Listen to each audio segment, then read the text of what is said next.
கிறிஸ்துவுக்குள் பிரியமானவர்களே, கர்த்தரும் இரட்சகருமாய் இயேசு கிறிஸ்துவின் ஈடின் நாமத்தினாலே உங்கள் யாவருக்கும் என் அன்பின் வாழ்த்துக்களை தெரிவித்துள்ளேன். தேவன் அருளிய அப்பம் பிரேயர் மினிஸ்ட்ரி சேனல் மூலியமாக உங்களோடு சந்திப்பதில் மிகுந்த மகிழ்ச்சி அடைகிறேன். தினம்தோறும் அதிகாலை வேளையிலே பரிசுத்த வேதாந்தத்திலிருந்து ஒரு பகுதியை தியானித்து நம்முடைய குடும்ப பாதுகாப்பிற்காக நாம் ஜெபித்து வருகிறோம். ஏசாயா 33 அதிகாரம் 15 மற்றும் 16 ஆகிய வசனங்களிலே, நீதியாய் நடந்து செம்மையானவைகளை பேசி இடுக்கண் செய்வதால் வரும் ஆதாயத்தை வெறுத்து பரிதானங்களை வாங்காதபடிக்கு தன் கைகளை உதறி இரத்தம் சிந்துவதற்கான யோசனைகளை கேளாதபடிக்கு தன் செவியை அடைத்து பொல்லாப்பை காணாதபடிக்கு தன் கண்களை மூடுகிறவன் எவனோ அவன் உயர்ந்த இடங்களில் வாசம் பண்ணுவான். கண்மலைகளின் அரண்கள் அவனுடைய உயர்ந்த அடைக்கலமாகும். அவன் அப்பம் அவனுக்கு கொடுக்கப்படும். அவன் தண்ணீர் அவனுக்கு நிச்சயமாய் கிடைக்கும். ஹல்லேலூயா. கிறிஸ்துவுக்குள் பிரியமானவர்களே, கர்த்தருடைய பிள்ளைகளுக்கு அப்பமும் தண்ணீரும் குறைவில்லாமல் கிடைக்க வேண்டும் என்றால், வாழ்நாள் முழுவதும் என் குடும்பம் எனக்கு ஆசீர்வாதமா இருக்கணும் அப்படின்னு சொல்லி யாரெல்லாம் தீர்மானம் எடுத்து அதிகால வேளையிலே தேவன் அருளிய அப்பம் மினிஸ்ட்ரி சேனலை யாரெல்லாம் தொடர்ந்து பார்க்கிறீங்களோ, இன்னைக்குள்ள செய்தியை நம்ம நல்ல ஆழமா தியானிக்கும் போது நம்ம குடும்பத்துக்குள்ளே ஆசீர்வாதத்தை பெற்றுக்கொள்ள அதுக்கு நான் என்ன செய்யணும்? இப்போ என் வாழ்க்கையில் நான் சொல்ல முடியும். நான் சின்ன வயசுல வேலைக்கு போனாலும், அதனால நிறைய காரியங்களை கற்றுக்கொண்டு உபத்திரங்கள், பாடுகள் எல்லாவற்றையும் கற்றுக்கொண்டு கர்த்தருடைய கிருபையினாலே இந்த நிமிஷம் வரையும் உயிரோட இருக்கேன். நான் பேசுறேன். ஆவிக்குரிய வாழ்க்கையிலே வளரணும் அப்படின்னு சொல்லி நினைக்கும் போது, என்னுடைய கடந்த காலத்திலே நான் கர்த்தரை விட்டு எப்படி தள்ளி போயிருந்தேன், எப்படி கர்த்தருக்குள் வாரேன், ஆசீர்வாதத்தை பெற்றுக்கொள்றதுக்கு என்ன செய்யணும் அப்படின்னு சொல்லி பல காரியங்கள் பேசி கொண்டிருக்கிறோம். 24 மணி நேரம் இருக்கு. சிலருடைய வேலைகள் 8 மணி நேரம், சிலருடைய வேலைகள் 10 மணி நேரம், சிலருடைய வேலைகள் 12 மணி நேரம், சில குடும்பத்திலே 14 மணி நேரம், 16 மணி நேரம். ஒவ்வொரு இடத்துலையுமே வேலை கூட கூட சம்பளமும் அதிகமா உண்டு. அதே நேரத்துல ரொம்ப பொறுப்பா வேலை பார்த்துட்டு இருப்பாங்க. இப்போ நம்ம ஸ்பிரிச்சுவல்ல ஆவிக்குரிய வாழ்க்கையிலே பரலோகத்துடைய பிள்ளைகளு, தேவனுடைய பிள்ளைகளு, வெளிச்சத்தின் பிள்ளைகளு, ஆசீர்வதிக்கப்பட்ட பிள்ளைகளு, கர்த்தருடைய பிள்ளைகளு, நம்ம எப்படி பிரதர் வாழணும், தேவனுக்கு பிரியமானபடி எப்படி வாழணும், நிறைய காரியங்கள் ஒவ்வொரு நாளும் செய்தி கேட்கிற பிள்ளைகளுக்கு நிறைய காரியங்கள் கற்றுக்கொள்ள முடியும். நீதியாய் நடந்து நம்ம வாழ்க்கையில நீதியாய் நடந்தால் அப்பமும் தண்ணியும் குறையாது.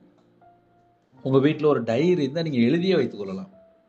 ஒரு குடும்பத்திலே அப்பமும் தண்ணியும் குறையக்கூடாது அப்படின்னா நம்ம என்ன செய்யணுமா? நீதியாய் நடக்கணுமா? ஐயா, எத்தனை மணி நேரம் நீதியா நடக்கணும் அப்படின்னா 24 மணி நேரமும் நீதியா நடக்கணும். நீதியா நடந்தா நம்ம குடும்பத்துக்குள்ளே அப்பமும் தண்ணியும் குறையாது. வாழ்நாள் ஃபுல்லா தேவன் தருவார். ஏன்னா அவரு நீதி உள்ள எஜமான். அப்ப அவருடைய பிள்ளைகள் நம்ம எப்படி இருக்கணும்? சில குடும்பத்திலே நீதி இல்லாமல் இருக்கிற காரியம் நிறைய உண்டு. அதுக்கு ஆப்போசிட் என்ன அப்படின்னா அநியாயம். அப்போ ஒரு குடும்பத்துல எங்கெல்லாம் அநியாயம் வருதோ அங்கெல்லாம் ஆட்டோமேட்டிக்கா பிசாசு உள்ள என்டர் ஆயிடும். பிசாசு எங்கெல்லாம் என்டர் ஆறானோ அந்த இடத்துல சில பிரச்சனைகள், நிறைய காரியங்கள் நம்ம சொல்ல முடியும். அப்ப நீதியாய் நடந்து அப்படின்னா நீதியா நடக்கிற பிள்ளைகளுக்கு ஆசீர்வாதம். இல்ல பிரதர், நான் அநியாயமா நான் வாழ்ந்துட்டு இருக்கேன், என் வாழ்க்கையே அநியாயமா இருக்கே, அப்ப நான் என்ன செய்ய அப்படின்னா, பைபிள்ல போட்டிருக்கு, அநியாயம் செய்கிறவன் இன்னும் அநியாயம் செய்யட்டும் அப்படின்னு சொல்லி முடிச்சிட்டாரு. நான் அநியாயம் தான் செஞ்சு வாழ்வேன், செய்யப்பா, போ, இன்னும் அநியாயம் செய் அப்படின்னு சொல்லி எழுத போட்டு, அநியாயம் செய்கிறவன் இன்னும் அநியாயம் செய்யட்டும்.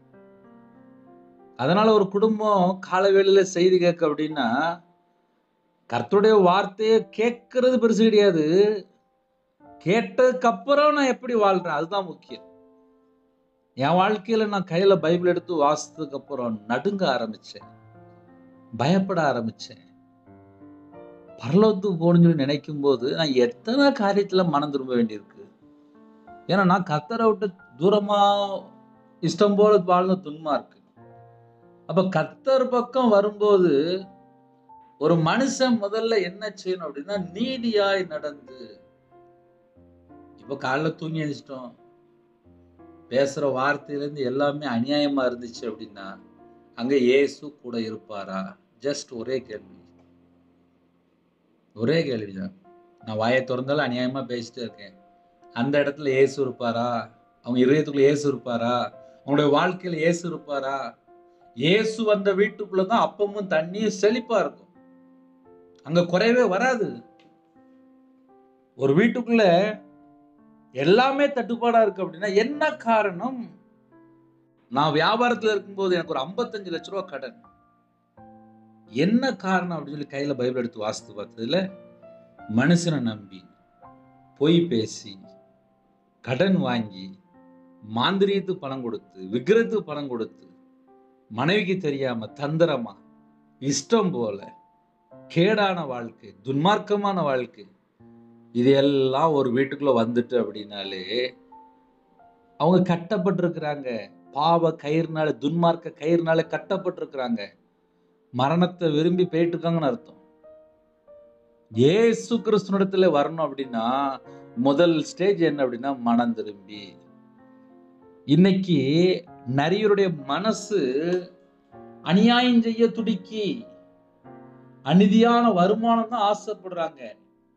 நியாயமான வருமானம் எனக்கு போதும், எனக்கு கொஞ்சம் பணம் வந்தாலும் போதும், நான் கர்த்தருக்கா வாழ்வேன் அப்படின்னு ஒரு குடும்பம் இருந்துச்சு அப்படின்னா, அந்த குடும்பத்துக்கு கொடுக்கப்பட்டதுதான் இந்த வாக்குத்தத்தம்.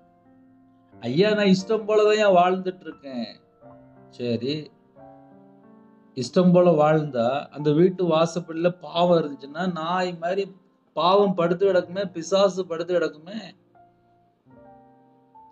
நம்ம இந்த கிராமத்துல எல்லாம் அழகா சொல்லுவாங்க, வீட்டுக்குள்ள கருவாடு அப்படிம்பாங்க, இல்ல மீன் அப்படிம்பாங்க. இந்த பூனை அங்க அப்படியே லைட்டா சுத்துது, அதை கொஞ்சம் ஒளிச்சு அப்படிம்பாங்க. அப்படின்னா என்ன அர்த்தம் அப்படின்னா, பாவம் எங்கெல்லாம் இருக்கோ அங்கெல்லாம் பிசாசு சுத்தி சுத்தி சுத்தி சுத்தி வந்துட்டு இருப்பான். பாவம் செய்யற இடத்துல என்ன இருக்கும்? அசுத்தம் இருக்கும், அருவருப்பு இருக்கும், தீட்டு இருக்கும், பொல்லாப்பு இருக்கும், பொல்லாத ஆவியல் இருக்கும், அசுத்த ஆவியல் இருக்கும். அநியாயம் தான் செய்வாங்க, உண்மையா வாழ மாட்டாங்க. அந்த குடும்பத்துக்குள்ள எப்படி ஆசீர்வாதம் வரும்? நிறைய குடும்பத்துல எப்படி வாழ்ந்தாலும் ஆசீர்வாதமா இருப்பேன்னு சொல்லி அவங்க சிந்தனைக்குள்ள ஒரு செட் பண்ணிக்கிட்டு இஷ்டம் போல வாழ ஆரம்பிச்சாச்சு. கையில பைபிள் எடுக்கிறது கிடையாது, ஜெபிக்கிறது கிடையாது, தேவனை தேடுறது கிடையாது, துதிக்கிறது கிடையாது, கர்த்தர் பக்கம் மனம் திரும்புறது சுத்தமா கிடையாது, சர்ச்சைக்கு போறது கிடையாது. அப்புறம் அந்த பிள்ளைகளுடைய வாழ்க்கை எப்படிப்பா இருக்கும்? சாபத்துக்குள்ள இருக்கும். நிறைய குடும்பத்துல சாபம் சொன்ன பயந்துருவாங்க. கர்த்தர் கூட இல்லைன்னா ஆசீர்வாதம் இருக்காது, அதுக்கு பேர் தான் சாபம். என் கூட இயேசு இருந்தால், என் கூட இயேசு இருந்தால் என் வாழ்க்கை தேவனுக்கு பிரியமானபடி மாறி இருக்கணுமே. நான் கையில பைபிள் எடுத்து வாசித்து இருப்பேனே, நான் ஜெபம் பண்ணிருப்பேனே, நான் தேவனை தேடி இருப்பேனே, நான் எப்படி வாழணும், எப்படி வாழ்ந்துட்டு இருக்கேன் நான் யோசிக்க ஆரம்பிச்சிருப்பேனே. என் வாழ்க்கையில எனக்கு அந்த மாற்றம் தான் கிடைச்சது. நான் கையில பைபிள் எடுத்து வாசிக்கும் போது இப்படிலாம் எழுதப்பட்டிருக்க, இப்படிலாம் வாழணுமே, ஐயோ என் வாழ்க்கை தாறுமாறா இருக்கே அப்படின்னு சொல்லி யோசித்து கண்ணீர் வடிக்க ஆரம்பிச்சேன். இந்த செய்தியை கேட்டுக்கொண்டு தேவ ஜனமே, நீதியாய் நடந்து நீதியாய் நடந்து நீதியாய் நடந்து ஒரு சின்ன கேள்வி, 24 மணி நேரம் நீதியா நடக்கிறீங்களா? கொஞ்சம் யோசித்து பார்த்துக்கோங்க. ஏன்னா சில குடும்பத்துல நீதியே காணோம், அநியாயம் மட்டும்தான் இருக்கு. எப்படியாவது ஒரு இடத்த விற்கணும், அது ஒரு 5 லட்ச ரூபா, 10 லட்ச ரூபா, 20 லட்ச ரூபா மொத்தமா பணம் பார்க்கணும். எல்லாம் வாயை திறந்தாலே பொய் மட்டும்தான். அடுத்த குடும்பத்துல சொத்தை ஃபுல்லா கொள்ளையடிக்கணும், அநியாயமா சம்பாதிக்கணும், லஞ்சம் வாங்கணும், எப்படியாவது பணம் சம்பாதிக்கணும். அன்னன்னைக்கு வேலை செஞ்ச சம்பளம் கிடைச்சா போதும் அப்படின்னு சொல்லி உண்மையாய் வேலை செய்யற எத்தனையோ கோடிக்கணக்கான ஜனங்கள் இருக்கிறாங்க. அந்த குடும்பத்துக்கு கர்த்தரே கூட இருப்பார். ஆனால் அநியாயமா சம்பாதிச்சாலோ, அக்கிரமம் பண்ணினாலோ, தப்பு தப்பா வாழ்ந்தாலோ அங்க இயேசு கூட இருக்க மாட்டார். இயேசு இல்லாத வீட்டுல தேவனுடைய தண்டனை தான் இருக்கும். நம்ம வீட்டுக்குள்ள இயேசு கிறிஸ்து வரணும் அப்படின்னா நம்ம மனம் திரும்பி இயேசு கிறிஸ்துவின் ரத்தத்தினால கழுவப்பட்டிருக்கணும். இன்னைக்கு வாழ்க்கை ஃபுல்லா தாறுமாறான வாழ்க்கை, மாறுபாடான வாழ்க்கை, பொய்யான வாழ்க்கை, இஷ்டம் போல ஒரு வாழ்க்கை. அப்புறம் யோசிப்பாங்க, பிரதர் என் வாழ்க்கையில நான் நிறைய காரியத்துக்கு ஜெபம் பண்ணிட்டு ஒண்ணுமே நடக்க மாட்டேங்குது அப்படிம்பாங்க. அந்த வீட்டுக்குள்ள போய் பார்த்தா அடுத்த வீட்டுல உள்ள நகையை வாங்கி வச்சிருப்பாங்க, அடுத்த வீட்டுல உள்ள பணத்தை வீட்டுக்குள்ள வாங்கி ஒளிச்சு வச்சிருப்பாங்க. எத்தனை குடும்பம் அப்படி இருக்கு? எப்படியாவது சம்பாதிக்கணும், எப்படியாவது நகை சேர்க்கணும், எப்படியாவது சொத்து சேர்க்கணும், எப்படியாவது பணம் சம்பாதிக்கணும். லாஸ்ட் அநியாயம் செய்ய போயிருவாங்க. ஆனா இன்னைக்குள்ள செய்தி என்ன தெரியுமா? நீதியாய் நடந்து, ரொம்ப முக்கியமான வேர்டு, நீதியாய் நடந்து. நான் இயேசு கிறிஸ்துவை பின்பற்றணும் அப்படின்னா நீதியாய் நடந்து. நீதியா நடந்தா நமக்கு ஒரு பாதுகாப்பே இருக்கு, நம்ம குடும்பமே நல்லா இருக்கும், நம்ம யாருக்கும் துரோகம் பண்ண மாட்டோம். ஏன்னா நீதியா நடக்க ஆரம்பிச்சிட்டோம்ல. நீதியா நடக்கும்போது அவங்க துரோகம் பண்ண மாட்டாங்க, அவங்க நல்லா இருப்பாங்க. ஒரு 30 வருஷம் முன்னாடி, ஒரு 40 வருஷம் முன்னாடி நல்ல கிராமத்துக்குள்ள இல்ல சிட்டிக்குள்ள வேதக்காரங்க அப்படின்னு சொல்லி ஒரு பெயர் இருந்துச்சு. இவங்கள்ட்ட போய் கேட்டா நமக்கு ஒரு நியாயம் கிடைக்கும், நமக்கு ஒரு நீதி கிடைக்கும். இல்ல அவங்கள்ட்ட போய் நம்ம ஏதாவது கேட்டா அவங்க நமக்கு தருவாங்க, ஏன்னா அவங்க வேதக்காரங்க, அவங்க அன்பா இருப்பாங்க, அவங்க நமக்கா ஜெபம் பண்ணுவாங்க அப்படின்னு சொல்லி ஏகப்பட்ட கோட்பாடு இருந்துச்சு. வேதக்காரங்க, கிறிஸ்டியன் அப்படின்னு சொல்லி நமக்கு ஒரு நல்ல ஒரு பொசிஷன் இருந்துச்சு. ஆனா இந்த 2025ல எத்தனை சர்ச்சுக்குள்ள 2 பக்கம் பிரிவினை, ஆவிக்குரிய திருச்சபைக்கு போயிட்டு எத்தனை குடும்பத்துல நகை வேணும், நகை வேணும், நகை வேணும். ஒரு கல்யாணம் முடிக்கணும் அப்படின்னா எவ்வளவு போடுவீங்க, எவ்வளவு செய்வீங்க, எவ்வளவு தருவீங்க? இவங்க ஆவிக்குரிய பிள்ளைகளா? இவங்க ஆவிக்குரிய சர்ச்சுக்கு போறவங்களா? இவங்க ரட்சிக்கப்பட்டவங்களா? இவங்க மனம் திரும்பி வாழ்ற பிள்ளைகளா? இவங்க தேவனுடைய பிள்ளைகளா? இதுதான்ப்பா இன்னைக்குள்ள சூழ்நிலை. நீதியாய் நடந்து அப்படின்னா அநியாயமா வரக்கூடியது எல்லாமே வெறுத்துருவாங்களே. இன்னைக்கு எத்தனை குடும்பத்திலே அநியாயம் மட்டுமே நடக்கு. அநியாயம் செய்யறவன் இன்னும் அநியாயம் செய்யட்டும், இன்னும் இன்னும் அநியாயம் செய்யட்டும். அநியாயத்துக்கு ஏற்ற பலனை பெற்றுக் கொள்வாங்க. அப்ப இன்னைக்கு செய்தி என்ன அப்படின்னா, நீதியாய் நடந்து. ஐயா, நீதியாய் நடக்கணும் அப்படின்னா நம்ம முதல்ல கர்த்தருடைய பிள்ளையா இருக்கணும். இன்னைக்கு நிறைய குடும்பத்துல ஏன் நீதியா நடக்க முடியலை அப்படின்னா, கர்த்தருடைய பிள்ளையா இல்லை. நம்ம பழகுற ஒரு நபரா இருக்கலாம், நம்ம கூட இருக்கிற ஃப்ரெண்டா இருக்கலாம், நம்ம கூட இருக்கிற நெருங்கிய நபரா இருக்கலாம். அவங்களும் நீதியாய் நடக்கணும். நான் மட்டும் நீதியா நடந்த பத்தாது. நம்ம குடும்பத்திலே வீட்டுல 4 பேர் இருக்கிறாங்க, 6 பேர் இருக்கிறாங்கன்னா எல்லாரும் நீதியாய் நடக்கணும். இன்னைக்கு நிறைய குடும்பத்திலே நீதியை காணோம். நீதியை காணோம். இப்ப பிரச்சனை எங்க ஆரம்பிக்கு அப்படின்னா, நீதியை காணோம். ஒரு குடும்பத்துல 4 பேர் தான்ப்பா இருக்கிறாங்க. எப்படியாவது சொத்தை பிரிக்கணும், 2 4 பிரிக்கணும், 4 8 பிரிக்கணும், அவ்வளவுதான். ஆனா அம்மா அப்பாவுக்கு ஒரு நேரம் சாப்பாடு கொடுக்க மாட்டேங்காங்க. ஒரு நேரம் சாப்பாடு கொடுக்க மாட்டேங்க. ஆனா சொத்து மட்டும் வேணுமா? ஒரு பையன் வீட்டுல இருக்கான், கல்யாணம் முடிக்கணுங்கிறாங்க.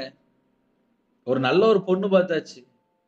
எவ்வளவு போடுவாங்க, எவ்வளவு செய்வாங்க, எவ்வளவு தருவாங்க, என்னெல்லாம் செய்வாங்க, என்னெல்லாம் செய்வாங்க. இவங்கெல்லாம் இன்னும் ரட்சிக்கவே படலப்பா. இவங்களாம் ஆவிக்குரிய சர்ச்சைக்கும் போல, இவங்களாம் இன்னும் ரட்சிக்கவே படல. ஏன்னா உள்ள இருக்கிற ஃபுல்லா பண ஆசை, நகை ஆசை, பொருளாசை. பொருளாசை என்னும் விக்கிரகாராதனை, பொருளாசை என்னும் விக்கிரகாராதனை. பண ஆசை இருந்துச்சுன்னா எல்லா தீமைக்கும் வேறா இருக்கிறது.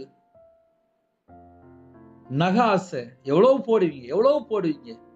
அப்ப இருதயத்துக்குள்ள என்ன இருக்கு? நம்ம நல்லா யோசிச்சு பார்ப்போமே. நகைப்பேய், அவ்வளவுதான், முடிஞ்சு போச்சு.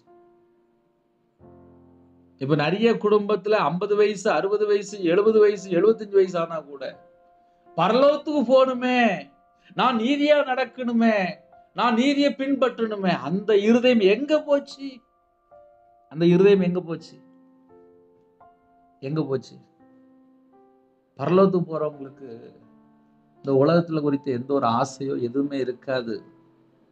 அவங்க எல்லாத்தையுமே வெறுத்துதான் ரட்சிக்கப்பட்டு மனம் திரும்பி ஞானஸ்நானம் எடுத்து அபிஷேகம் பண்ணப்பட்டு ஒரு கனி உள்ள ஒரு வாழ்க்கையை வாழ்ந்துட்டு இருப்பாங்க. எல்லாத்தையுமே மேக்சிமம் ஃபுல்லா வெறுத்து இருப்பாங்க. என் வாழ்க்கையில நான் 2016 ஊழியத்துக்கு வரும்போது மிஷினரியா போன்னு சொல்லி தான் ஜெபம் பண்ணேன். எப்படியாவது மிஷினரியா போயிடணும், அவன் பரலோகத்துக்கு போகும்போது ஆத்துமா கொண்டு போகணும். அப்படிலாம் ஜெபிக்கும் போது எதுவுமே தோணாது. இந்த உலகத்துல காரியமே எதுவுமே தோணாது. இயேசுக்கு அப்படியே போகணும், அவ்வளவுதான். அதுக்கப்புறம் தான் தேவன் ஒன்னொன்னா கற்றுக் கொடுத்தார். ஏன்னா அவருக்காக வாழணும்னு சொல்லி ஆசைப்பட்டேன். இன்னைக்கு கர்த்தருக்காக வாழணும்னு நினைச்சா மட்டும்தான் நீதியாய் நடக்க முடியும். சில குடும்பத்திலே, பிரதர் நான் 30 வருஷமா சர்ச்சுக்கு போறேன் பிரதர், நான் 40 வருஷமா சர்ச்சுக்கு போறேன் பிரதர், என்னையால சில காரியத்தை இன்னும் விட முடியலையே, சில ஆசைகளை விட முடியலையே. என்ன காரணம்? வெறுக்க வேண்டிய வெறுத்தா மட்டும்தான் பரிசுத்தாவியை பெற்றுக்கொள்ள முடியும், அபிஷேகத்தை பெற்றுக்கொள்ள முடியும். அப்பந்தான் நமக்குள்ள கனி விளையும். நம்ம வாழ்க்கையில கனி விளையணும் அப்படின்னா நம்ம மனம் திரும்பி இருக்கணும். எல்லா பகுதியிலுமே மனம் திரும்பி இருக்கணும். ஏன் ஒரு குடும்பத்துல நீதியா நடக்க முடியல? அவங்க இன்னும் மனம் திரும்பல.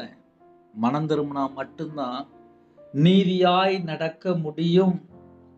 செம்மையானவைகளை பேசி, ஏன் செம்மையானவைகளை பேச முடியல? அவங்க இன்னும் மனம் திரும்ப வேண்டிய காரியம் இருக்கு. மனம் திரும்பி நீதியை பின்பற்ற ஆரம்பிச்சா மட்டும்தான், நீதியில நடக்க ஆரம்பிச்சா மட்டும்தான் செம்மையானவைகளை பேச முடியும். ஏன் ஒரு குடும்பத்துல செம்மையானவைகளை பேச முடியல அப்படின்னா, அவங்க இன்னும் நீதியா நடக்கலை. நீதியா நடந்தா மட்டும்தான் செம்மையானவைகளை பேச முடியும். அப்படி இல்லை அப்படின்னா அவங்க தேவையில்லாம வீணான கதையை உட்காந்து பேசிட்டு இருப்பாங்க. ஒரு குடும்பத்துல வீணான டாபிக் பேசுறாங்களா, வீணான கதையை பேசுறாங்களா, தேவையில்லாம உட்காந்து பல மணி நேரம் கதை பேசுறாங்களா, அருவருப்பான கதை, அசுத்தமான கதை, இச்சையான கதை, எதையாவது உட்காந்து பேசிட்டு இருக்கிறாங்களா? அவங்க முதல்ல நீதியா நடக்கணும். நீதியா நடந்தா மட்டும்தான் செம்மையானவர்களை பேச முடியும். அது 2வது பாயிண்ட். 3வது, இடுக்கண் செய்வதால் வரும் ஆதாயத்தை வெறுத்து. இடுக்கண் செய்வதால் வரும் ஆதாயத்தை வெறுத்து. தேவையில்லாத ஆதாயம். எதையாவது செஞ்சு சம்பாதிச்சிடலாமா, அப்படி செஞ்சிடலாமா, இப்படி செஞ்சிடலாமா, பல கால்குலேஷன். சில குடும்பத்துலலாம் ராத்திரியும் கால்குலேஷன், காலையிலையும் கால்குலேஷன். வாயை திறந்தாலே ஒரே பணம் பணம் பணம் பணம். 24 மணி நேரம் உயிரோட இருக்கும் அப்படின்னா அது இயேசு கிறிஸ்து நம்ம கூட இருந்தா மட்டும்தான் உயிரோட இருக்க முடியும். கிருபையின் காலத்துல வாழ்றோம், அவ்வளவுதான். வாழ்ற காலத்துல பரலோகத்துக்கு போறதுக்கு ஏதாவது செய்வோம், பரலோகத்துக்கு போய் சேருவோம். பரலோகத்துக்கு போகல அப்படின்னா நேர நித்திய அக்கினி தான், முடிஞ்சிச்சு தண்டனை. அதுக்கப்புறம் நம்ம வாழ்ற காலம் கர்த்தருக்கா மட்டும்தான் இருக்கணும். ஐயா நான் இஷ்டம் போல வாழ்றேன், நித்திய அக்கினி இருக்கு. மனம் திரும்பி கர்த்தர் பக்கம், ஐயா நான் அந்த பாவத்துல இருந்து என்னை மன்னிச்சிருங்க, உங்க ரத்தத்தினால என்னை கழுவி சுத்திகரின்னு சொல்லி கர்த்தர் பக்கம் ஓடி வந்துடணும். இல்லை நான் இஷ்டம் போலதான் வாழ்வேன் அப்படின்னா தேவனுடைய தண்டனை வெளிப்பட்டு. ஏன்னா நிறைய குடும்பத்திலே துணிகரமான ஒரு வாழ்க்கையை தான் நிறைய இடத்துக்குள்ள காணப்படுது. என்ன காரணம் சொல்லி பார்க்கும்போது பயமே இல்லை, கர்த்தரை குறித்து ஒரு பயம் இல்லை. அதான் பெரிய பிரச்சனை. சில குடும்பத்திலாம் பல பிரச்சனைக்கு நடுவில் வாழ்ந்துட்டு இருப்பான், வெளியே தெரியாது. எப்படிப்பட்ட சூழ்நிலை இந்த செய்தி கேட்டாலும் சரி, ஒருவேளை துன்பமா இருக்கா, பெரிய பிரச்சனையா இருக்கா, எந்த மாதிரி ஒரு காரியமா சரி, இடுக்கண் செய்வதால் வரும் ஆதாயத்தை வெறுத்து, மற்றவங்களை துன்பப்படுத்தி மற்றவங்களை ஏமாத்தி வரக்கூடிய ஆதாயத்தை வெறுத்து. முக்கியமான பாயிண்ட், இடுக்கண் செய்வதால் வரும் ஆதாயத்தை வெறுத்து. மற்றவங்களை ஏமாத்தி, தந்திரமா ஏமாத்தி, மற்றவங்களை துன்பப்படுத்தி, அதிலேருந்து வரக்கூடிய ஆதாயத்தை வெறுத்து. முக்கியமான பாயிண்ட், மறுபடியும் சொல்றேன், முக்கியமான பாயிண்ட். மற்றவங்களை ஏமாத்தி, வஞ்சித்து, துன்பப்படுத்தி, அதிலேருந்து வரக்கூடிய ஆதாயத்தை வெறுத்து. உண்மையா உழைச்சி சாப்பிட்டால் இயேசு கூட இருப்பார். இன்னைக்கு நிறைய குடும்பத்துல என்ன பிரச்சனை அப்படின்னா, எப்படியாவது பணம் சம்பாதிக்கணும், எப்படியாவது பணம் சம்பாதிக்கணும். பணம் சம்பாதிக்கிறதுக்காக எத்தனை வேஷம் போடுறாங்க. காலையில ஒரு வேஷம், மத்தியால ஒரு வேஷம், சாயங்காலம் ஒரு வேஷம், மனைவிட்ட ஒரு வேஷம், இஷ்டம் போல வேஷம் போட்டுக்கிட்டே இருந்தா இயேசு எப்படிப்பா கூட இருப்பார்? பரிதானங்களை வாங்காதபடிக்கு தன் கைகளை உதறி, லஞ்சம் வாங்காதபடிக்கு தன் கைகளை உதறி. ஹல்லேலூயா. சில குடும்பத்திலே பெரிய பெரிய வேலைக்காக வேற வேற இடத்துக்கு போகணும் அப்படின்னு சொல்லிட்டு எங்க பார்த்தாலும் லஞ்சம் லஞ்சம் லஞ்சம், கொடுக்கறது வாங்குறது எல்லாம் தப்பு தான். இருக்கிறது போதுன்னு நினைச்சா இயேசு கூட இருப்பாரு. எப்படியாவது லஞ்சம் கொடுத்து வேலையை வாங்கிடலாமா, எப்படியாவது லஞ்சம் கொடுத்து லஞ்சம் வாங்கி பெரிய ஆள் ஆயிடலாமா? எங்க வாங்க முடியும், எங்க கொடுக்க முடியும்? பரலோகத்துல தேவன் பார்த்துக்கிட்டே இருப்பாரு. இங்க நம்ம பூமியில யாரெல்லாம் ஏமாத்துறோமோ, நம்ம நியாய தீர்ப்பு நாள்ல தண்டனைக்குள்ள வாழ்ந்துட்டு இருப்போம். ஐயோ நான் செஞ்சது பாவம், நான் லஞ்சம் கொடுத்தது பாவம், லஞ்சம் வாங்கினது பாவம் சொல்லி உணர்ந்து மனம் திரும்பினா மட்டும்தான், வசனம் தெளிவா போட்டிருக்கு, அப்பமும் தண்ணீரும் நிச்சயமாய் கிடைக்கும். எனக்கு சில ஜெப குறிப்பு வரும்போது சொல்லுவாங்க, இந்த வேலைக்காக நான் இத்தனை லட்சம் கொடுத்துருக்கேன், அந்த வேலை இன்னும் கிடைக்கல, கொஞ்சம் ஜெபம் பண்ணுங்களேன் அப்படிம்பாங்க. இப்படியே சொல்லுவாங்க. நான் கேட்பேன், யாரை கேட்டு லஞ்சம் கொடுத்திய, ஏன் கொடுத்தீங்க? தெரியாம கொடுத்தேன் பிரதர். சரி, கொடுத்தது லஞ்சம், அநியாயம், இந்த ஜெபம் பரலோகத்துக்கு போகுமா? இது சாபம். நீங்க மனம் திரும்பி பாவ மன்னிப்பு இயேசுட்ட பெற்றுக்கொள்ளுங்க, பக்கத்துல சர்ச்சுக்கு போய் அழுது ஜெபம் பண்ணுங்க. அப்படிதான் சொல்ல முடியும். இன்னைக்கு நிறைய குடும்பத்துல என்ன நடக்குது, எப்படியாவது லஞ்சம் கொடுத்து ஒரு வேலையை வாங்கிடலாம். சரி வாங்கியாச்சுப்பா, சரி மாசம் ஒரு 1 லட்ச ரூபா 2 லட்ச ரூபா சம்பளம் வருது. சரி, அந்த வேலை யாருக்குள்ள வேலை? யாரோ ஒருத்தவங்க உண்மையா படிச்சிருப்பாங்க, அந்த பிள்ளைக்கோ இல்ல அந்த பையனுக்கோ போகக்கூடிய வேலை. இவங்க லஞ்சம் கொடுத்து வாங்கினதுனால ஒரு 5 லட்சமோ 10 லட்சமோ எத்தனையோ லட்சம் கொடுத்து போறாங்கப்பா. அப்படி வாங்கினதுனால இவங்க பிசாசோட போய் ஒப்பந்தம் பண்ணியிருக்காங்க. லஞ்சம் கொடுத்து இல்ல லஞ்சம் வாங்கி. லஞ்சம் வாங்குற இடத்துல இயேசு இருப்பாரா? நம்ம நார்மலா யோசித்து பார்ப்போமே. இன்னைக்கு எப்படியாவது பணம் சம்பாதிக்கணும், நகை சம்பாதிக்கணும், வீடு கட்டணும் அப்படின்னு சொல்லிட்டு எத்தனை இடத்துல லஞ்சம். இதெல்லாம் தேவன் துக்கப்படுவாரா? பட மாட்டாரா? நம்ம அப்படி யோசித்து பார்ப்போமே. நம்ம வாழ்க்கை கர்த்தரோடு இருக்கணும் அப்படின்னா பரிதானம் வாங்கக்கூடாது, கொடுக்கவும் கூடாது. பரிதானங்களை வாங்காதபடிக்கு தன் கைகளை உதறி, எனக்கு இந்த பணம் வேண்டாம்ப்பா அப்படின்னு சொல்லி உதறிடணுமா? இது லஞ்சம், இந்த பணம் எனக்கு வேண்டாம், இது அநியாயமான பணம், இது எனக்கு வேண்டாம் அப்படின்னு சொல்லி உதறி, அப்படி உதறினால் மட்டும்தான் இயேசு கூட இருப்பார். இயேசு கூட இருக்கணும் அப்படின்னா பரிதானங்களை வாங்காதபடிக்கு தன் கைகளை உதறி. இன்னைக்கு எங்க பார்த்தாலும் லஞ்சம், எங்க பார்த்தாலும் ஏமாத்தி பணம் சம்பாதிச்சிடலாம்னு சொல்லி நம்ம நினைப்போம். பரலோகத்துக்கு போகணுமா வேண்டாமா? நம்ம வீடு ஆசீர்வாதமா இருக்கணுமா வேண்டாமா? எத்தனை குடும்பத்துல கர்த்தரை விட்டு தள்ளி போய் எத்தனை காரியங்கள். பிரச்சனை எங்க ஆரம்பிக்குன்னா இங்கதான் ஆரம்பிக்கும். அதனால கால வேளையில யாரெல்லாம் இணைந்திருக்கிறீங்களோ, நம்ம குடும்பம் ஆசீர்வாதமா இருக்கணுமா? கண்டிப்பா ஆசீர்வதிப்பார். செழிப்பா இருக்கணுமா? செழிப்பா ஆசீர்வதிப்பார். அதுக்கு முன்னகுட்டி நம்ம வீட்டுல ஒரு பொருளோ, இல்ல ஒரு பணமோ, இல்ல ஒரு நகையோ, இல்ல ஒரு வீடோ நம்ம உண்மையிலே உழைச்சு சம்பாதிச்சதா? எனக்கு தெரிந்த ஒரு குடும்பம் உண்டு. மருமகளுக்கு ஒரு 100 பவுனு, ஒரு 5 லட்சம் ரூபாய் ரொக்கம். மருமகளுடைய தங்கச்சிக்கு கல்யாணம் முடிஞ்சிருக்கு. அந்த பிள்ளைக்கு ஒரு 150 பவுன் நகை போட்டிருக்காங்க. உடனே அந்த மாமியார் என்ன சொன்னாங்க, பிரதர், என் மருமகளுக்கு 100 பவுன் தான் போட்டாங்க, ஆனா அவளுடைய தங்கச்சிக்கு கூட ஒரு 50 பவுன் போட்டாங்களே, அப்ப எனக்கு என் மருமகளுக்கு ஒரு 50 பவுன் அவங்க தரணும்ல அப்படின்னாங்க. இவங்க ஆவிக்குரிய திருச்சபைக்கு போறாங்களாம், அந்நிய பாஷை பேசுறாங்க, தரிசனம் பார்க்கறாங்க. ஆனா எதை வெறுக்கல? நகைய வெறுக்கல. ஆனா ஆவிக்குரிய திருச்சபைக்கு போறாங்க, தசமம் வைக்கிறாங்க. ஆனா வீட்டுக்கு மருமகள்கிட்ட என்ன கேக்குறாங்க? இன்னொரு 50 பவுன் நகை வேணும். அப்போ ஒரு குடும்பத்துக்குள்ள என்ன இருக்கு அப்படின்னா பண ஆசை. பண ஆசை எங்கெல்லாம் இருக்கோ, வேதம் தெளிவா எழுதப்பட்டிருக்கு, பண ஆசை எல்லா தீமைக்கும் வேறா இருக்கிறது.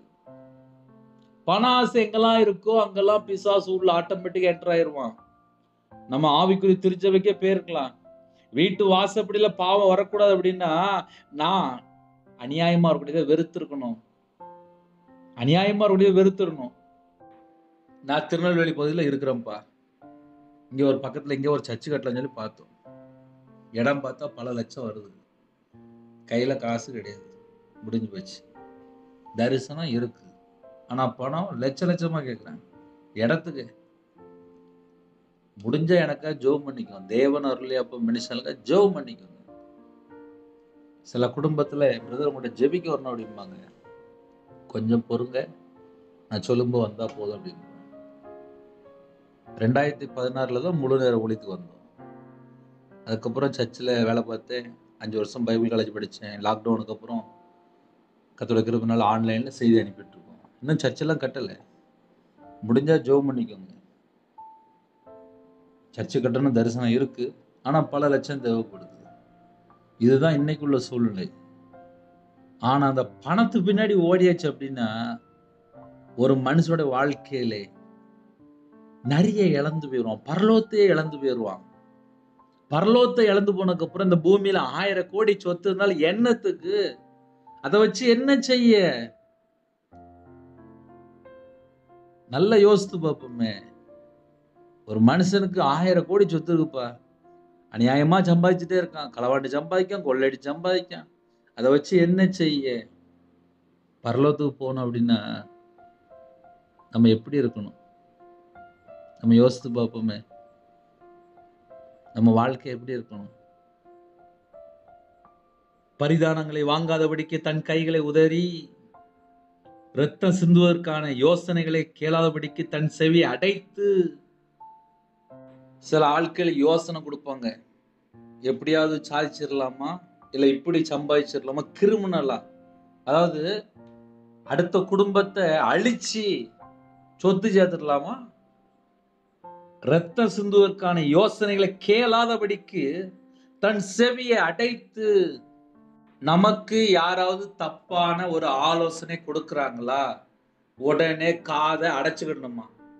தன் செவியை அடைத்து, ஏன்னா யோசனை தப்பா இருக்குப்பா, இப்படி யோசனை இருந்துச்சுன்னா நான் பரலோகத்துக்கு போக முடியாது, இது தப்பான யோசனை, இரத்த சிந்துவதற்கான யோசனைகளை கேளாதபடிக்கு தன் செவியை அடைத்து, சில யோசனை மரணத்துல கொண்டு போய் விட்டுறணும்.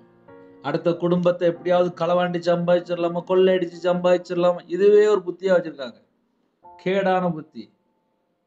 பொல்லாப்பை காணாதபடிக்கு தன் கண்களை மூடுகிறவன் எவனோ. அடுத்த பாயிண்ட் ரொம்ப முக்கியமான பாயிண்ட், நோட் பண்ணிக்கணும், எழுதிக்கணும். பொல்லாப்பை காணாதபடிக்கு தன் கண்களை மூடுகிறவன் எவனோ.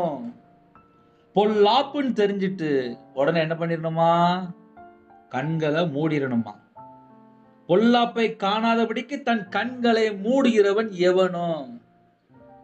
நம்ம கண்ணுல பாக்குறது எல்லாமே நல்லதா கெட்டதான்னு சொல்லி பார்க்கணும். கெட்டதா அப்படின்னா டக்குன்னு கண்ணை மூடிக்கணும். அப்படி மூடுகிறவன் எவனோ. செல்போன்ல ஒரு 3 மணி நேரம் 5 மணி நேரம் 7 மணி நேரம் தேவையில்லாம பார்த்தாலும் கண்ணு கெட்டு போயிடும். கண்ணு கெட்டு போயிட்டுனா முழு சரீரமும் தீட்டுப்பட்டுரும். கண்ணு வெளிச்சமா இருந்துச்சுன்னா முழு சரீரமும் வெளிச்சமா இருக்கும். கண்ணு இருளாயிட்டுனா முழு சரீரம் இருளாயிரும். கண்ணுல ஏதாவது பிரச்சனை கண்ணை பிடிங்கி போடு அப்படின்றாரு. அந்த அளவுக்கு பைபிள்ல சட்டம் ஸ்ட்ராங்கா இருக்கு. நம்ம கிருபையின் காலத்துல வாழ்றோம். எத்தனையோ முறை எச்சரிப்பு கொடுக்காரு. எச்சரிப்பை ஃபுல்லா வேஸ்ட் பண்ணிட்டு நான் கேட்க மாட்டேன், நான் இப்படியே தான் இருப்பேன், என் வாழ்க்கை இப்படியே தான் இருக்கும் அப்படின்னா ஒரு நாள் கைவிடப்பட்ட நிலைமையில மாறிடுவோம். ஏன்னா அந்த கடைசி காலம் அக்கிரமம் நிறைஞ்சுதான் இருக்கு. சுபாவ அன்பு இல்ல, அக்கிரமம் மிகுதியாவதினால் அநேகருடைய அன்பு தணிந்து போகும். எங்க பார்த்தாலும் அக்கிரமம் தான் இருக்கு, அன்பு கூற முடியல. வீட்டுல கல்யாணம் முடிச்சு வராங்க, நிறைய நகை போட்டு நிறைய பணம் கொடுத்தும் வராங்க. ஆனா வந்ததுக்கு அப்புறம் பார்த்தா வீட்டுல பார்த்தா 4 பேர் தான் இருக்கிறாங்க. அன்பு இல்லையே, எங்க போச்சு? ஏன்னா அவங்க என்ன கேட்டாங்க, கல்யாணம் முடியும் மாட்டி எவ்வளவு நகை, எவ்வளவு செய்வீங்க, எவ்வளவு தருவீங்க. அப்போ உங்களுடைய டார்கெட் ஃபுல்லா என்ன இருந்துச்சு? நகை, பொருள், பணம், இதுதானே இருந்துச்சு. என் வீட்டுக்கு ஒரு நல்ல மருமம் வரணும், நல்ல ரட்சிக்கப்பட்ட மாலா இருக்கணும், நல்ல ஜெபிக்கிற மாலா இருக்கணும், நல்ல வேதத்தை தியானிக்கிற மாலா இருக்கணும், என் பையனுக்கு ஒரு நல்ல மருமலா இருக்கணும். அப்படி யோசிக்கலையே. நிறைய குடும்பத்துல கர்த்தரை விட்டு தள்ளி போறதுக்கு காரணம் என்ன அப்படின்னா, அவங்க நீதியா நடக்கலப்பா, அவங்க பொல்லாப்பை வெறுக்கல. பொல்லாப்பை காணாதபடிக்கு தன் கண்களை மூடுகிறவன் எவனோ. தன் கண்களை முதல்ல மூடணுமா. இதெல்லாம் பொல்லாப்புன்னு தெரிஞ்சுட்டு வேண்டாம் போ அப்படின்னு சொல்லிட்டு கண்களை மூடிடணுமா. கண்களை மூடுகிறவன் எவனோ அவன் உயர்ந்த இடங்களில் வாசம் பண்ணுவான். இப்பதான் வாக்குத்தத்தம் ஆரம்பிக்கு. 6 பாயிண்ட் முடிஞ்சதுக்கு அப்புறம் தான் 7வது தான் வாக்குத்தத்தம். இப்ப சில குடும்பத்துல நினைப்பாங்க, பிரதர் நாங்க என்ன பிரதர் செய்ய அப்படிம்பாங்க. நீதியா நடங்க, செம்மையானவங்களை பேசுங்க, பேசுற வார்த்தையில செம்மையான வார்த்தையா இருக்கணும். இடுக்கண் செய்வதனால வருது ஆதாயத்தை வெறுத்துருங்க. தேவையில்லாம எங்கேயாவது வருமானம் வருதா, துன்பம், யாரையாவது ஏமாத்தி கொள்ளையடிச்சு கொண்டு வரீங்களா, அதெல்லாம் வெறுத்துருங்க. அப்படிலாம் இருந்தாதான் ஆசீர்வாதம். பரிதானம் அதெல்லாம் வெறுத்துருங்க. தேவையில்லாத யோசனையா வெறுத்துருங்க, தேவையில்லாத பார்வையா வெறுத்துருங்க. ஈஸி ஈஸி, ரொம்ப ஈஸி. பொல்லாத பார்வை வேண்டாம், நல்ல பார்வையா இருக்கட்டும். கெட்டது தெரிஞ்சுட்டா விலகி போயிருங்க, முடிஞ்சு போச்சு. நம்ம குடும்பம் ஆசீர்வாதமா இருக்கும். அவன் உயர்ந்த இடங்களில் வாசம் பண்ணுவான். அப்போ முதல் பாயிண்ட் என்னன்னா ஆசீர்வாதம். இந்த ஆசீர்வாதம் எப்போ ஆரம்பிச்சது அப்படின்னா, ஒரு 6 பாயிண்ட் நம்முடைய வாழ்க்கையில விலகும் போது, அதுக்கப்புறம் நம்முடைய வாழ்க்கையில உயர்ந்த இடங்களில் வாசம் பண்ணுவான். முதல்ல உயர்ந்த இடம். 2வது கண்மலைகளின் அரண்கள் அவனுடைய உயர்ந்த அடைக்கலமாகும். கண்மலைகளின் அரண்கள் பாதுகாப்பு. 2வது என்னன்னா நமக்கு ஒரு பாதுகாப்பு. உயர்ந்த இடம், உயர்ந்த இடத்திலே வாசம் பண்ணுவான். 2வது பாதுகாப்பு இருக்கும். 3வது அப்பம் அவனுக்கு கொடுக்கப்படும். எவ்வளவு பெரிய உயர்ந்த ஸ்தானத்துல இருந்தாலும் சரி, பாதுகாப்பும் இருக்கும். அப்பம் அவனுக்கு கொடுக்கப்படும். 4வது, தண்ணீர் அவனுக்கு நிச்சயமாய் கிடைக்கும். தண்ணீர் அவனுக்கு நிச்சயமாய் கிடைக்கும். அப்ப 4 கிஃப்ட் இருக்கு.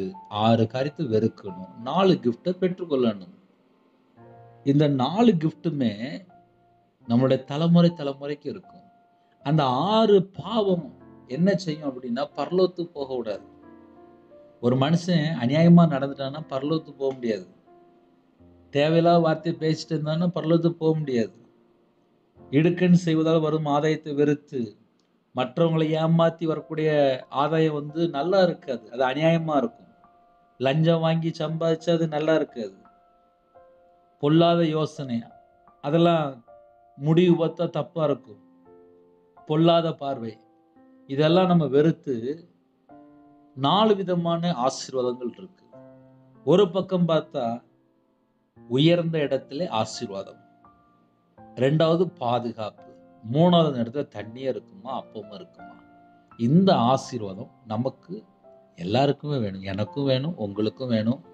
இந்த செய்தி யாரெல்லாம் எந்த நாட்டுக்குள்ள கேட்குறீங்களோ நம்ம எல்லாருக்கும் வேணும். தேவன் பட்சபாதம் பார்க்க மாட்டார், எல்லாருக்கும் தருவார். அவருடைய வார்த்தைக்கு, அவருடைய சத்தத்துக்கு யாரெல்லாம் செவி கொடுத்து எனக்கு வேணும்ப்பா அப்படின்னு சொல்லி யாரெல்லாம் கேட்குறீங்களோ நம்ம எல்லாருக்கும் தருவார். ஹல்லேலூயா. ஜெபிப்போமா. கண்களை மூடி நாம் ஜெபம் செய்வோம். பரிசுத்தமுள்ள நல்ல பிதாவே, நன்றியோடு துதிக்கிறோம், சொல்கிறோம்ப்பா. உங்க பாதமுள்ள அர்ப்பணிக்கிறோம்ப்பா. இந்த நாளுக்கா ஸ்தோத்திரம்ப்பா. கர்த்தருடைய கரம் உங்க பிள்ளைகளோட கூட இருக்கணும்ப்பா. உங்க ஜீவனுக்குள்ள அர்ப்பணிக்கிறோம்ப்பா. எங்களோட ஆவி, ஆத்துமா, சரீரம், சிந்தனை, நினைவு எல்லாம் இயேசு கிறிஸ்து ரத்தத்தினால, இயேசு கிறிஸ்து நாமத்தினால வேலி அடைபடும். இந்த நாளை எங்களுக்கு ஆசீர்வதித்தாங்க. ஜெப அபிஷேகம் தாங்க, துதிக்கிற அபிஷேகம் தாங்க. கர்த்தருடைய கரத்தில் அர்ப்பணிக்கிறோம். யாரெல்லாம் ஜெபிக்கிறாங்களோ புது எண்ணெயால் அபிஷேகம் பண்ணுங்க. அவங்களுடைய பாத்திரம் நிரம்பி விளையட்டும். அவங்களுடைய கையின் கிரியில் ஆசிரியங்க, அவங்களோட அப்பத்தின் தண்ணீர் ஆசிரியங்க, அவங்களோட சிரசு மேலே ஆசீர்வாதத்தை வைங்கப்பா. யாரெல்லாம் வெளியில போறோம் எல்லா குடும்பத்துக்கும் விசேஷமான ஒரு பாதுகாப்பு தாங்க. புது கிருபையால் நிரப்புங்க. உங்களுடைய வல்லமையால் நிரப்புங்க. உங்களுடைய பிரசன்னத்தால் மூடுங்க ராஜா. சிறுபிள்ளை முதல் கொண்டு முதியோர் எல்லாரையும் கர்த்தர் தொட்டு ஆசீர்வதிங்க. பிறந்த நாள், திருமண நாள் கொண்டாடுறாங்க. கர்த்தருடைய கரம் கூட இருக்கட்டும். 1000 தலைமுறைக்கு ஆசீர்வதிங்க. அவருடைய வம்சம் பள்ளிக்கு பெருகணும். எல்லா தேச ஜனங்களையும் உம்முடைய ஜீவனுக்குள்ள அர்ப்பணிக்கிறோம். வேற வேற நாட்டுக்குள்ள இருக்காங்கப்பா. அவங்க இருக்கிற பகுதியில கர்த்தருடைய கரத்தினால விசேஷமா ஆசீர்வதிக்கப்பட்ட பிள்ளைகளா இருக்கணும். நீதியா நடக்கணும். எங்களுக்கு கிருபை வேணும். செம்மையானவர்களை பேச எங்களுக்கு கிருபை வேணும். இடுக்கண் செய்வதால் வரும் ஆதாயத்தை வெறுக்க எங்களுக்கு கிருபை வேணும். இணைந்திருக்கிற குடும்பம் எல்லாம் இயேசு கிறிஸ்து நாமத்தினால் ஆசீர்வதிக்கணும். எல்லா குடும்பத்தையும் அவனுடைய தலைமுறையை ஆசீர்வதிச்சிருங்க.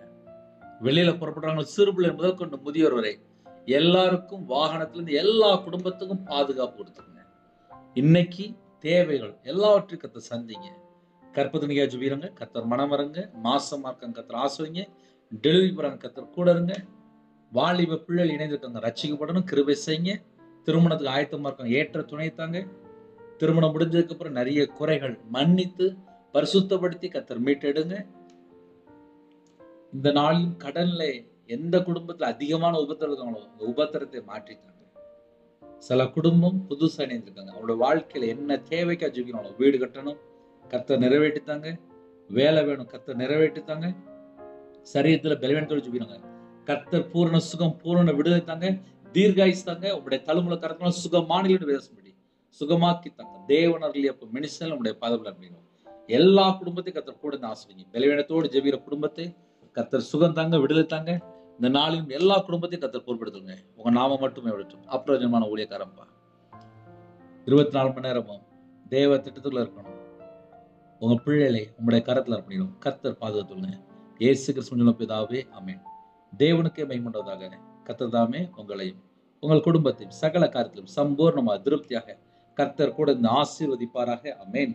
கர்த்தராகிய இயேசு கிறிஸ்துவின் கிருபையும் பிதாவாகிய அன்பும் பரிசுத்தருடைய ஐக்கியமும் இப்பொழுதும் எப்பொழுதும் சதா காலங்களிலும் நம்ம கொடுப்பதாக. ஆமென். கிறிஸ்துவுக்குள் பிரியமானவர்களே, அதிகாலை வேளையிலே தினந்தோறும் இணைந்திருங்கள். கர்த்தருடைய ஆவியானவர் உங்களோடு பேசுவார். எனக்கு ஜெபித்துக் கொள்ளுங்கள். விசேஷமாக கடைசி காலத்தில் ஊழியம் பண்றோம். முடிந்த அளவுக்கு எனக்கு ஜெபிங்க. நாங்க இருக்கிற பகுதியிலே ஒரு சர்ச்சு கட்டணும், கூடாரம் போடணும், அதுக்காக ஜெபித்துக் கொள்ளுங்கள். கர்த்தர் இந்த கடைசி காலத்திலே உங்க எல்லாரையும் ஆசீர்வதிப்பார். அது மாத்திரமல்ல, கர்த்தருடைய வருகையில நம்ம காணப்படணும். God bless you.